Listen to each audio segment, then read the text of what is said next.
கெத்து காட்டவா நீ எடுத்துக்கிட்டு வந்தது பைக்கில் மாட்டவா இன்னத்துக்கு சீட் பெல்ட் சீன்னு காட்டவா நீ ஏசியில ஓசியில எமனை ஏத்தவா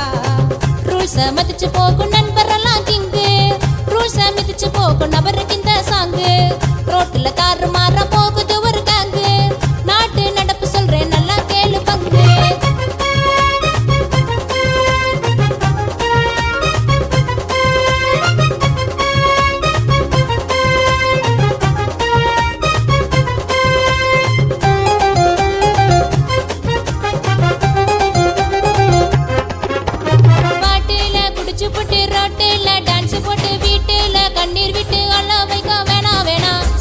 மோத்திக்கிட்டா